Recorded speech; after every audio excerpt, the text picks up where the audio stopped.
Bismillahir Rahmanir Rahim, walhamdulillahi rabbil alameen, wa salatu wa salamu ala rasulillahi wa ala alihi wa sahbihi ajma'in wa ba'd. So this talk today, inshallah, this is just going to be, I wouldn't say it's going to be brief, because every time that I say it's brief, it ends up not being brief. Allahumma musta'an. I mean, in my mind it's brief, but then it, Allahumma musta'an. Once you get talking, you never know what happens. But, so this was a topic that kind of stemmed from a conversation that I was having. So after basically on Friday, I given the khutbah in the masjid, and we were set to go, me and the brother Khidar, who calls the adhan in the masjid. You always hear him whenever I post the khutbahs. He's the brother that's calling the adhan, and another brother, a very, very good brother. Both of these brothers are very good brothers.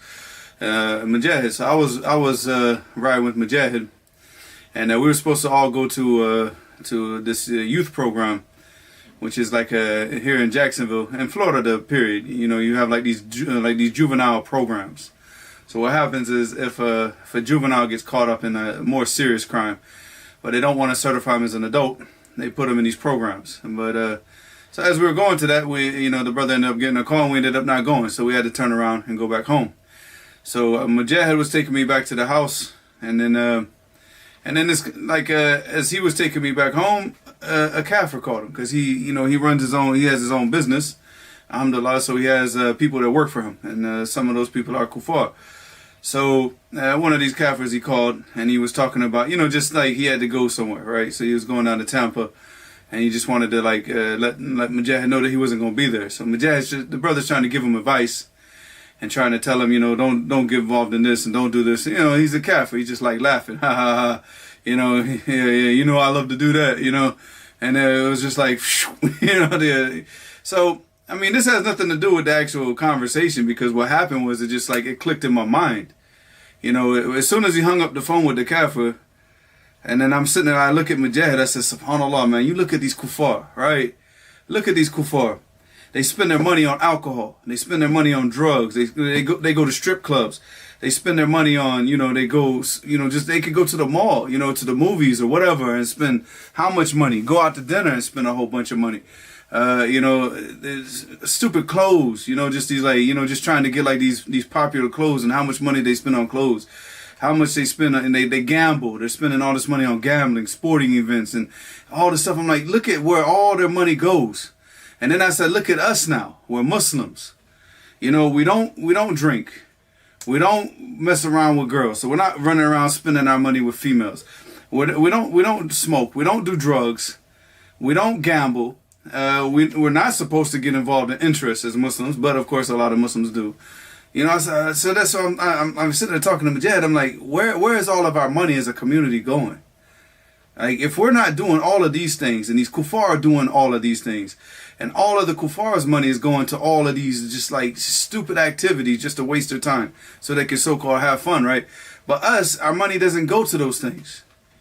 For us, we might sit around and have lunch together, drink some coffee together, and do things like that. So how much money does that cost in comparison to how much a kuffar will go out and spend on a Friday night or Saturday night, so... And I was like, where's all the money going? So, I mean, this prompted me to go onto Telegram. And then I wrote those same ideas, because I was like, when I was thinking about it, I was like, subhanAllah, let me get these ideas out, because this is what started it. And then this is why I also decided to make this video, is because it's something that the people need to wake up to. Because I don't know what's going on in a lot of our Muslim communities, because I was overseas for over 21 years. So I don't, there was this long stretch that I don't know what was happening. But what I saw when I came back to America is that either one, the communities that were, at a certain level, when I came back, they were the same. Like, there was no improvement. There was no progress. There's nothing. And then you had other communities that might have been, booming, and growth and everything. They'd actually gone backwards. Because, people died, people, just things, and fitna, just problems amongst brothers. So, like, you started to see, like, this backwards movement where people were going in a different direction than they were going, like, in the 1990s with the Muslim. See, I think the strongest era of the Muslims in America was, like, the 80s, late 80s, early 90s. And that was probably like that strongest era where the Muslims were like working together. You had a lot of Muslim businesses. You had, just the mindset of the Muslims was different. And now you see everybody's going in everybody's got that same mentality that the kuffar have, which is that mentality of nafsi, nafsi. I'm just trying to do for me. I'm trying to get money for me and my family.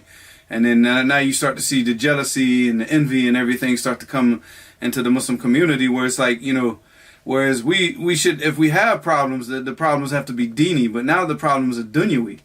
And it's really a lot of these issues that you see amongst the Muslims nowadays, it's not deen. It's, it's a lot of it goes back to like dunya and money and jealousy and hatred. So Allahu musta'an.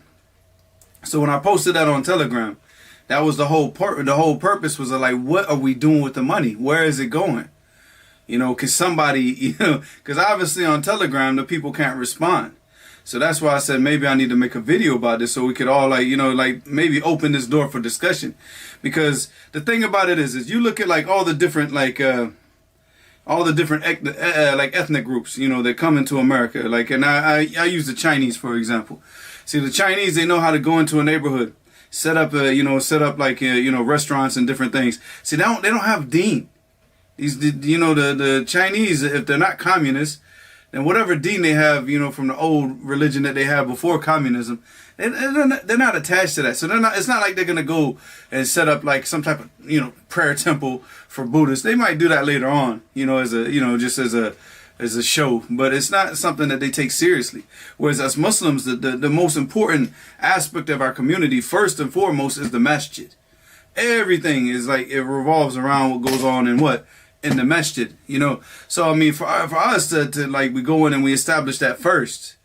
And then as the masjid is established, then around that masjid, we start to establish those, Muslim businesses, so that the Muslims are only buying from Muslims. Well, because the whole point is that we should never ever be in a situation where we have to spend our money with the kuffar. Like, here in Jacksonville, alhamdulillah, we have like an actual Muslim supermarket, a whole supermarket, alhamdulillah. It's called Apple Bazaar. It's run from, I don't know where the brothers are from, but they're very nice brothers. Very, very, very, very good, nice brothers. And they run the whole supermarket. So we get all the stuff, the halal meat and the Indomie and all this type of stuff. We get it from them. The rice. And so you spend your money with the Muslims. But the only issue is with because a lot of these brothers, they're immigrants. They're not from America. So when whatever money we spend with them, that money is not going back into the community. It's going to their country. You understand? So what happens now is that we don't have any type of economy in the Muslim community. Whereas now you go look at the Chinese communities and you look at all these different ethnic groups, right? You look at their situation and how they set everything up. Where all that money is like, it's going within their communities. Especially like the Chinese with the restaurants and everything. So they're going to shop at their shops. They're going to eat at their restaurants. And they're going to do everything and spend their money amongst their people. And then that's the whole thing is like, why can't Muslims do the same thing? So the point is like, for example, like the masjid itself, it should start to like take, instead of like trying to like beautify the masjid and spending all these hundreds and hundreds of thousands of dollars of trying to make the masjid like this, like it's like this, like a museum piece. Keep the masjid in a humble way. Take the money and start to open up businesses. Because all this money that's coming through the community is to the masjid. You can start businesses like, an Islamic barbershop. An Islamic barbershop where you can actually go to the barbershop and the barber refuses to do any of the haircuts that are haram. So there's not going to be any high top fades. There's not going to be any shaving of the beards. There's not going to be any of this type of things that the people know are going to be haram. He's not going to touch your beard. You trim your mustache, and everything is going to be in accordance with Islam, Quran and the Sunnah. We have our own supermarkets. We have our own where the Muslims are okay. The Muslims now are still going to like gyms to work out amongst the kuffar. Which now, if you go to a gym, a'udhu billah, which is not permissible under any circumstance to go to these gyms. They got music, they got free mixing amongst the people, and you see like, and the type of women that go to these places are the most scantily clad women that you're gonna see. I mean, the only other option is to go to the beach. So why haven't we even established these types of things for the Muslims? We're not the Muslims where we can have a gym set up for the Muslims. And the kuffar, they can come in, but they got to understand the rules. There's no free mixing and there's no music. And we can set up a second section for the females, for the women. And the kuffar also need to understand if the kuffar women come to that gym, they have to understand that they have to be clothed properly. And all of this is dawah, because they start to see that the Muslims, they have this modesty. So you might actually start to see the kuffar women start to go to the Muslim gym and work out with the Muslim sisters more than they will go to another gym. Why? Because they feel safe amongst the Muslims. And the Muslim men, they'll go and work out, obviously if the Muslim men that have a correct heart, because the Muslim men that still have a sick heart, they're still going to go to the kuffar and work out in their gyms because they want to look at the girls while they're on the treadmill. But the point is that the Muslim that has a correct heart, he's going to go and work out there because he feels comfortable. And you can have like different, speeches of the ulama playing. I wouldn't advise the people just to play the Quran as background music, because the Quran is meant to be listened to and with tadabbur. But you could have speeches, talks from the different ulama, from the different du'at in America, have those speeches playing in the background and stuff like that, where people, can listen to that, instead of music. And, and then you have like, barbershop, a gym, a supermarket, and, a clothing store, a bookstore. A bookstore is the most important aspect of a Muslim community. Everywhere that the dawah goes in Yemen, if you see, like, for example, once the brothers left the Maj, and, they went down to Sana'a, and then all the brothers started to spread out all over Yemen. And each brother started going to his place, wherever he's from, and he started giving dawah in that place. You notice first you have the masjid. The next thing that comes after the masjid is a bookstore. You might get one or two bookstores, but then you get a clothing store, then you get a honey shop, and then you get, and all these shops start opening up around that masjid, because now the people, so many students are going there and they're starting to learn. So you start to get this big economy. And, you see, like, once the sheikh, when he left the Maj and went to Ma'rib, they literally, within a year, they built a small city in Ma'rib around the masjid. There was no masjid, there was no nothing there. And the next thing you know, you have a masjid, you have a bookstore, you have all these things. Then you have a second, which is like a housing for students. All of this stuff started popping up. People coming in, building houses and everything. And it's just like, boom, within a year, you had like a small city. Whereas like if the city itself had tried to plan that thing in Yemen, it would have never been able to do that in a year. But the brothers went in there with the dawah, and they went there and established that within a year or two. You had this a small city in the middle of a desert in Ma'rib, where there was nothing. Nothing existed at that, before that. It was just like like one of those little pass-through towns, where you kind of like pass through just to get gas and keep going. A little small town. But it became like a city.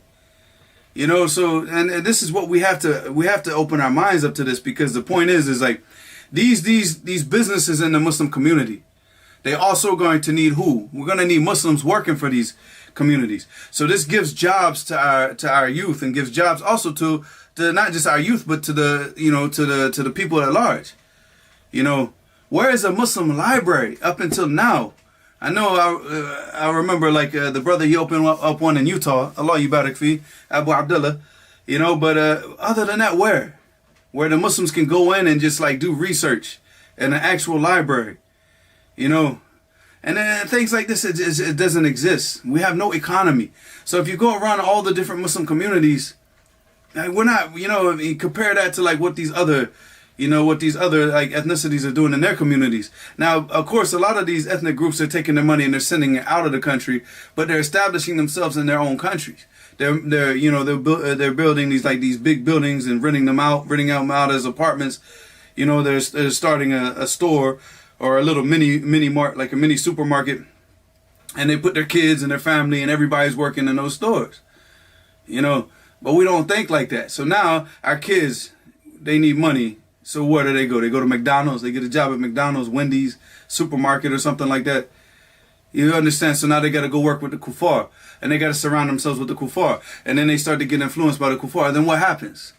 What happens to our kids now? They start listening to music. They start watching movies. They start acting like the kuffar, dressing like the kuffar. Now they're getting their own money, but what are they spending their money on? They're spending their money to dress and look like these people that they're around. Is this honestly what you want? This is what you're looking at. You got to look at, like, yes, we need to focus on the deen, and we need to focus on teaching the Muslims the proper deen, but we also need to focus on, separating ourselves and secluding ourselves away from what we know is haram. Because if we are going to be in America, we have to at least make the situation for Muslims as comfortable as possible, to keep the Muslims that want to stay away from the haram. We need to facilitate that as much as possible. And it also brings all this business. See, the masjid itself can start all these businesses. The masjid can invest in a barbershop with other brothers in the community. And then that money can go back to funding the masjid. Where now the masjids don't have to go begging for money. So now you want to build things in the masjid. You need a library for the masjid. You need different books for the masjid. You can buy that now. You can finance that on your own without going around and asking the people for money. You can finance it with all these businesses that you set up. And, like I said, either one, the masjid funds it completely, or the masjid works with other brothers in the community, and they go in like half and half, and they share the profits. And the profits, they go back to establishing the masjid, go back to the masjid, and also trying to, and try to give different employment. And not just that, but, you can also use the surplus money to put that aside for brothers that need loans. Brother needs a loan to buy a car. He's going to go and get a loan from the kuffar. So then this way, what? Now the masjid, the masjid itself can loan the money, to the brother. Maybe with some type of collateral, obviously, because we got to make sure, that the people are going to pay the money back. Because this goes back into the next issue, inshallah, that we'll discuss in a minute, which is about, dealing with the course of the kuffar. Because this is just something that obviously the community itself would have to find a way to make sure that they get the money back from the person. They're not just giving the money, freely to the person. But I mean, like, for example, like if the person wants to buy a house or a car, then what they can do is that they, maybe possibly, because I don't really know this stuff very well, but maybe a possible solution is that the masjid buys that thing in the name of the masjid. And then until that brother pays off the money completely, it will remain in the name of the masjid. That the masjid is the one that owns that car or that house or whatever it is that the brother's trying to pay off. In this way, you get interest-free loans. And forget about like this college stuff. Like, we shouldn't be sending our kids to college here anyways. Since we don't have like Islamic colleges like set up to teach the sunnah in the way that it should be taught. Since that doesn't exist in America, then we should be sending our kids overseas to study. The ones that want to study, either send them to different Muslim countries where they can study in those universities, inshallah, and benefit and come back and teach the people. So we also, in the same way that you have these businesses, you can also support the students of knowledge that go out, and seek knowledge. And, because these are the people that are going to come back to the community and they're going to teach the people in the community. And they need to be supported. You don't want to like make them rich because then they're going to get lazy seeking knowledge, but you at least want to give them enough money to where they can buy the things that they need, while they're overseas seeking knowledge. And this is, of course, assuming that they're in a place where, it's not like a university where they kind of get like a stipend and things like that. If you go and study in Yemen, you get nothing. You just sit there, So if nobody's sending you money, you're just stuck. You got nothing. You have to just eat the food from the dawah, and that's that. So you got no soap to wash your clothes. You can't even afford to buy a miswak to brush your teeth. So Allah understand. But so the whole point is that like this is something that we need to focus on. We need to focus on establishing these communities, but not just the community, but the economy with the community, where we're setting this up into a way where we're providing jobs for the Muslim youth with Muslims in a Muslim environment, in an environment where they can go to work in a thobe, they can keep their beard. They don't need to worry about dealing, with these kuffar. And, and then also we can set up these other places, coffee shops that don't have mixing. We can set up a coffee shop that's split. Coffee shop for the men, coffee shop for the women. And the kuffar, they also, when they come into these coffee shops for the Muslims, they you got a sign on the door. You must dress modestly. We're not going to allow these kuffar, especially the women, to be mixing around with our women dressed in any type of fashion. If they want to mix around with our women, they want to drink in the coffee shops, they're going to dress in a modest way. And then you start, like I said, you'll start to see a lot of the kuffar from the women. You'll start to see the kafirats. They're going to start to go to those coffee shops and to those gyms and to those places, because that way they'll feel like a peace of mind. They'll feel like tranquility, like they can just relax. in those places, because they're amongst, women that are like, also it's dawah, so they're amongst women that are like clothed and, and modest and, so alhamdulillah, this right here, if the people start, everybody in all these different major cities in America, if we started to have that type of mentality in each community, it's not necessarily that we have to interlink all these different communities, because that obviously that's going to be very difficult. But each person looks at his community and tries to start to establish this in his community. So you have the Quran and the Sunnah being taught, and the number one hangout for the brothers is the bookstore. That should be the number one hangout for the brothers that are serious about the deen. It's going to be the bookstore. For the other brothers, you got the gym, you got the coffee shop, you got a pizza place, whatever, all halal, all Muslims. Everything, and all that money is going right back into the community. We don't allow, like, for example, if we know that people that want to invest in the community and they're just going to invest and they're going to take that money and they're going to send it overseas, we're not going to work with those people, because we want the money to stay within the community to help out the brothers in the community. So this way, like I said, the brothers that need loans, they get the loans, interest free. The brothers that need to go out and study, they can, they can get the support that they need. And this, and in this way, alhamdulillah, we start to build an actual community. Because this word community, we use it, but we don't actually, it doesn't exist with us. In a lot of the places that you go, you have a masjid, you have the masjid, and you got Muslims that go to that masjid. But what about the property around the masjid? So you look at the kuffar now. A lot of the, especially in a lot of the ghettos in America, you start to see it's owned by a lot of old people. So they start to die out, and they're selling their houses. Their kids, they inherit the house and they sell it. They want to get rid of it. Then the masjid comes and starts to buy up all the property around the masjid. And then we only sell that to Muslims, or rent it out to Muslims, at a lower price. Obviously at a price where it's still profitable, but where we're not trying to get rich off of this stuff. Because all of that money, if the masjid is buying up the property, then all that money is going to go back into the masjid to fund whatever is going on in the masjid. Obviously you got to make sure that you have people that are trustworthy, that are in charge of the funds, because then, Allah Musta'an, we've seen in America over and over and over again what happens when people get their hands on money and they start to get greedy. So, Allah Musta'an. But anyways, this is something that we need to think about. And as far as the issue about going, like the course of the kuffar, and this is the whole other thing, is that, because we need to have people, this is where the people need to take the people that went out to seek knowledge seriously.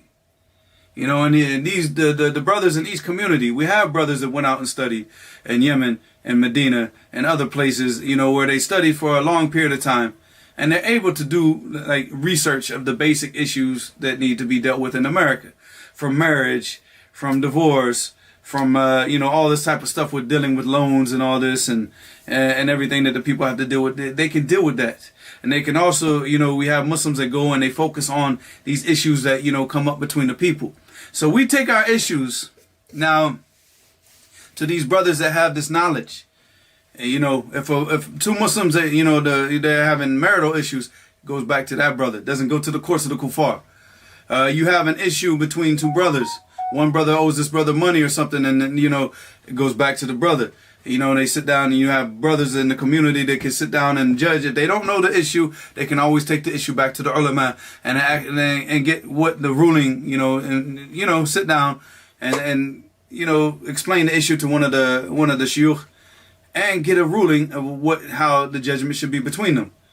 Because there's a lot of judges that you can go to in Saudi, and alhamdulillah, even in Yemen, you got a lot of brothers that have experience dealing with all these different types of issues, that if we don't know the answer, that we can at least take our issues back to these people, the people of knowledge, and deal with these issues. We have no reason whatsoever to go get stuck in the courts of the kuffar, paying lawyers, paying court fees, paying all this type of money, where this money should be going back into the community and building the community.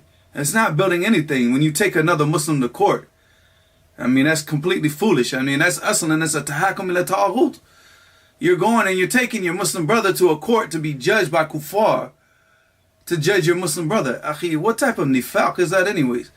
So that goes for the men and the women. The Muslim women, if they got an issue, if they have an issue with a brother and the brother doesn't want to support her, doesn't want to pay child support, you're a Muslim woman. Raise your hands at night and make dua that Allah subhanahu wa ta'ala gives you your haqq. And if the brother doesn't want to give you your haqq, make dua on him. If it comes down to that, where he's like really, really oppressing you, go back to your Lord. Don't go to the kuffar and go complain to the kuffar, to the courts of the kuffar. You go back to Allah and you remain patient. Ya ayyuhalladhina aminu ista'inu bis-sabri was-salat. You know, you seek help with Allah subhanahu wa ta'ala with patience and through prayer. You don't go back and you become impatient. I want my rights right now. And then you go and you take a Muslim to the course of the kuffar. So the Muslim with another Muslim should never be in the course of the kuffar. Our marriages and divorces should never be in the course of the kuffar. Our issues with this person owing this person money should never be in the course of the kuffar. And any type of person who does that needs to understand that is from the traits of the munafiqeen. That's from the what? That's from the hypocrites. We don't take Muslims to court. We deal with it. If we can deal with it amongst each other, we deal with it amongst each other. If not, we raise our hands up in the last part of the night and make sure that we'll get our rights either in this life or we get our rights in the next life. So this is what we need to focus on. We need to, one, stay out of those courts. That's number one. And number two is that we need to focus on building up that economy. So now the Muslims, they have an actual community, something that they can call home, but don't get attached to this country anyways. I mean, the Muslims they should be focused on trying to get out of this country. But the reality is the majority of the Muslims in this country will not be able to do that. So while we are here, we need to at least facilitate obedience to Allah subhanahu wa ta'ala as much as possible. Wallahu a'lam. Wa ilahuna subhanakallahumma wa bihamdik. Ashhadu an la ilaha illa ant. Astaghfiruka wa atubu ilayk.